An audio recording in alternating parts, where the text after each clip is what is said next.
What's up, ninjas? What's up, ninjas? Check, check, check. We're back in action. Doing a little different style video today. I'm not like opposed to doing these facing the camera things. I'm just a little uncomfortable on camera, so bear with me here. And I have the shades on. Two reasons. One, I have an insanely bright light shining right at my face, and just a little nervous on camera. So it's different at the range. I don't know why, but whatever. So we're going to be going over the new build, the Green Goblin. Let me go ahead and throw the gloves on too. We don't want to be messing with the white balance on the camera. Keep this thing nice and clean here. So I'm just basically going to do like a build breakdown. I was going to do a full build video, but most of the time YouTube doesn't like that, showing how to put things together, and I'm trying to make a little money, so we're going to just tell you about it. So starting off, we'll go tip to butt. And unfortunately, the tip I can't really talk about. I mean, I can kind of talk about it. It's an unreleased product from Breek Arms. It is similar to the Breek-Lok. It's not really released yet, like I said. So it basically is the Breek-Lok, but it's a little different. And see if you guys can see this.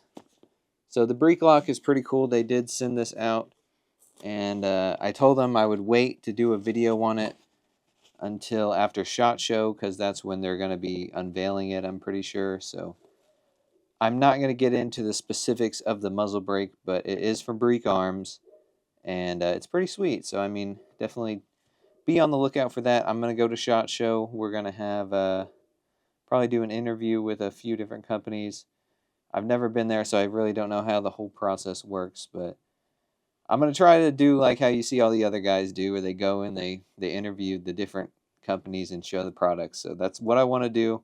We're going, so hopefully it ends up working out. But the Breek-Lok, see if you can see here, it's similar to the original Breek-Lok. So moving on to the gas system, hopefully you guys can see everything okay. It's a little awkward here. So no, we'll start here. So I have a Magpul QD rail thing. I think it's called a RS QD or something like that.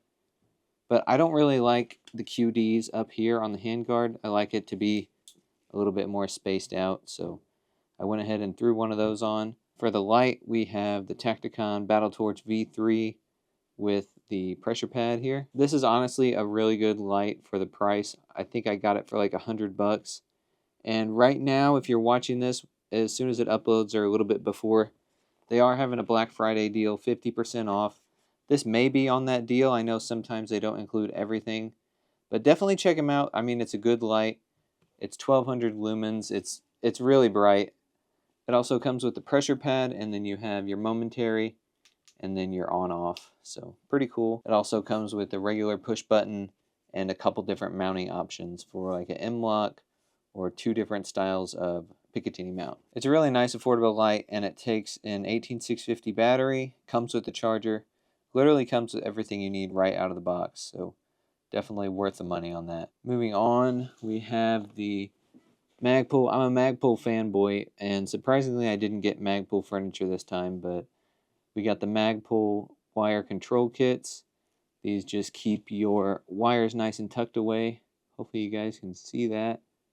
I'll try to do some close-ups, some B-roll footage after I'm done filming all this, but yeah, definitely pretty cool. They just tucks the wire out of the way. You can loop it around, and that way you have a nice anti-snag design here. I don't even know, but look, it's got a little bit of slack, but just enough to where it's not going to get snagged on anything really. We'll talk about the barrel and the handguard at the same time. So the barrel was like the main thing I wanted to get was a cold hammer forge chrome line barrel. So we got the Geisley 16-inch.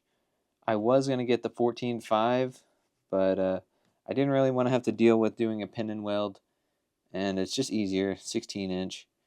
So Geisley cold hammer forge 16-inch barrel. And under the handguard, you can't see it, I'm not even going to attempt to show you, but Superlative Arms adjustable gas block. This one's the Melanite version. So I wanted to get an adjustable gas block. Obviously, most of my builds are piston driven, and those pretty much all have adjustable gas blocks anyway. If you guys remember from the service rifle build, we have the JP A2 style adjustable gas block, and it works really well. So obviously I'm not going to use an A2 post on here, but Superlative Arms makes a pretty cool adjustable gas block. It's 30 positions, it clicks into place. You can't accidentally back it all the way out and unscrew the whole thing. Most of the upper stuff is Aero Precision. We got the Aero gas tube. This is a mid-length, by the way. We have the Atlas R1 handguard. We have the M4E1 upper and the M4E1 lower in the beautiful, beautiful green anodized. Very nice. The lower I bought, normally I'll just buy a stripped lower, but it came with the green tube already and everything else was already green, so I was like, man, I'll just buy the complete lower. It wasn't that much. So moving on here, we have, this is a brand new LPVO I just got. I did have the Sig Tango on it. I actually got rid of that. Big Germ bought that from me. And I wanted a different LPVO. In the meantime, I did a couple shorts with the EOTech on here. The EOTech's nice, but for a 16-inch build, I think an LPVO with some good magnification is going to be nice to reach out and touch something if you have to.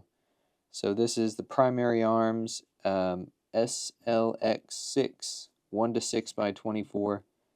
This is a first focal plane, so if you guys are unfamiliar with that, basically the reticle scales as you zoom. So right now at 1 power, it's really tiny, pretty similar in size to like just a dot on a red dot. And then once you zoom in, you can actually see the full reticle, which it is a ACCS Raptor reticle. And I have a picture of it. I have a picture of it right here, if you guys can see that. Hopefully the light's not too bright, but it's basically like a chevron, and then you have your different ranges, and then the big circle around it. So pretty cool. I'm getting ahead of myself, but we have all the furniture is the B5 Woodland camo. I definitely love, you guys know, if you watch the channel, you know I love the M81 Woodland. So we have the grip. This is the Type 23 grip. The SOP mod stock, I think. I don't know if it's the enhanced or not, in the beautiful M81 camo. And then the grip. So you guys know, if you watch the channel, I'm a big fanboy of the Magpul AFG2. And I was going to do just Magpul OD green furniture on it. The STR stock is what I normally run, and that's similar to the B5 SOP mod. K2 Plus is kind of similar to this. The grip angle is about the same. But I decided to make it all matching, and I got the B5. Now this is actually not as bad. I'm getting used to it. I'm so used to the AFG2, it's a little different for me. But basically how I run it is I do like these 4 fingers here, and I get a nice C-clamp. So I can easily hit my pressure pad here. So it's definitely a little bit different getting used to it because I'm so used to the AFG2, but it is a nice upgrade, and I think over time it'll just be like second nature to me. But really cool color scheme on this one.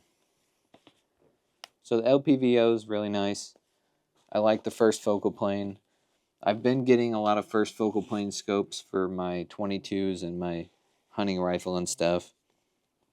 It just makes it a lot easier for me when you're trying to range something. If you have a second focal plane scope, basically it's only good for 1 magnification level, whereas the first focal plane, any of the hash marks are going to be consistent throughout the entire range of magnification. Alright, so moving on, I kind of got a little sidetracked there. We have the Aero Precision, just a regular, degular bolt carrier group in there. I thought about getting something different, but it was cheap, and I was kind of already spent quite a bit of money on everything else. So we may change that in the future. I've had no problems. I have another Aero BCG in my service rifle build. No problems with it. For the safety selector, this is the only thing really that I changed out on the lower besides the furniture. Got the matching anodized green Ambi safety from Aero Precision. This one also you can flip it around basically, and then you can have it to where it goes on safe, or it goes on to fire at 45 degrees, and then safe is obviously going to still be the same. But I really like the 90-degree safety. I just feel like when you're at 45 degrees here, it's a little easy just to accidentally flick it back to safe. So with a positive 90-degree click here, I can come off of the trigger, and then just easily, just one motion is like you're shooting. Obviously it's clear, guys.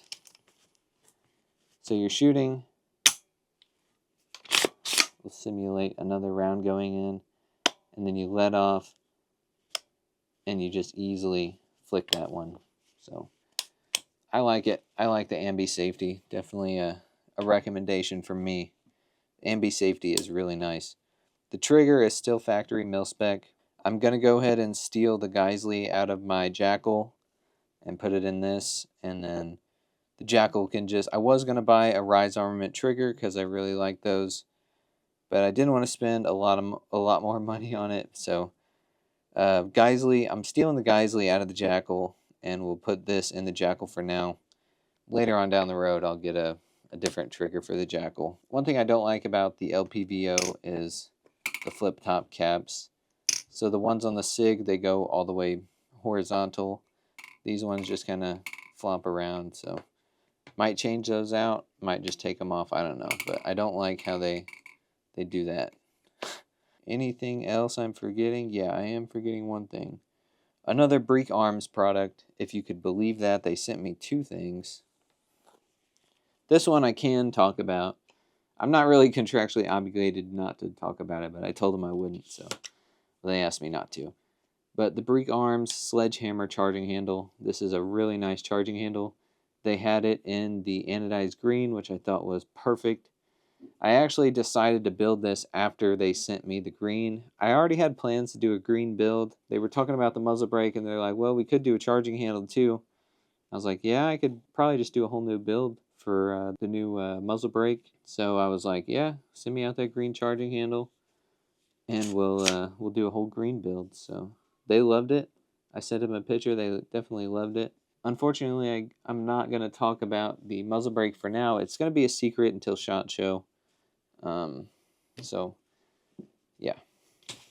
But the Sledgehammer charging handle, I'll go over a couple specs real quick because I have a card right here, I'm pretty sure. Sledgehammer charging handle. Definitely check them out, guys. I've talked to a few people that have these and they just love them. So it's a gas blocking charging handle is basically what it is. They have 5 different ways to block gas. So we have the higher raised shelf and keyway cutout to block gas. We have baffling inside the stem to slow gas expansion. Back pressure and port cutaways to reduce gas. I'll do a close-up. I'll do some B-roll. Cut it over me talking here. But yeah, the charging handle is really nice, guys. I've never really done like different charging handles or anything. I always just use the mil-spec ones. I did get like a Badger latch on one of mine. But other than that, I just use the mil-spec ones. But I really do love this. My POF actually has Ambi charging handle. It's really nice. But yeah, you can either grab it from here, you can grab it from here, you can grab it with both hands, or with both fingers. Definitely really sweet. 7075 aluminum. Awesome charging handle. But I think that is it for the build. We just have a regular carbine buffer. Nothing too crazy going on, really. I wanted to get some shooting footage, but the range was closed yesterday. They're doing like a hunt out there at the state park. So can't go to the range this weekend. It's Veterans Day today. Happy Veterans Day to all the vets. Let me know what you guys think of the build. I'm going to get it out to the range as soon as I can. We'll get this dialed in, and we'll get the gas block dialed in. And I'm going to shoot the hell out of this thing because it's mainly set up to be like an SHTF rifle. One of the main reasons I did the DI build is because it's weight saving and also parts availability. So if you guys know, I have like 3 Adams arms. I was a big Adams arm supporter. They recently went out of business, so can't even get parts for them anymore. If something were to break, like a drive rod or anything inside the gas block, you'd almost be SOL. So decided to do a DI build. This is going to be like an SHTF rifle. It's camo, it matches the surroundings of my area. It's already set up for the suppressor, got the adjustable gas block. That's kind of my reasoning of doing this build. I don't know, but just an excuse to build another rifle, honestly. But let me know what you guys think about it, if you guys like the color. I know I've done some shorts and a lot of people seem to like it, so post it in the comments. Also, the website doesn't have any firearms for sale. YouTube, it is my merch website. It's not a website to sell anything other than merch. We have patches, we have stickers. We just got Justin Worst. I'm not going to be selling these on my website. He's going to be selling these. So definitely, I'm sending them out to him tomorrow. So probably by the time you see this, he'll have them. But definitely check out Justin Worst. Justin Worst. And then his catchphrase, "Come on, Ricky." And then we got the Benelli M4, or it's actually a Panzer, but he wanted me to come up with the design. It's obviously similar to mine because I already had sort of a template for this one, but he loved it. So, I mean, Justin Worst patches, 2A Ninja patches, also Eyes and Ears Tactical. I kind of helped with the design of his, although Silver and Black Entertainment really designed it, and I just put it into Photoshop and got the patch order made. But Silver and Black Entertainment, Citizen 2A Citizen, great guys. Definitely check them all out. There's a bunch of other guys too. I'll probably tag a few other Toobers in the description. So if you guys want to check out some more fun gun Toobers, definitely check them out. And I guess that's going to be it for this video. Hopefully you guys like the sit-down table talk style video.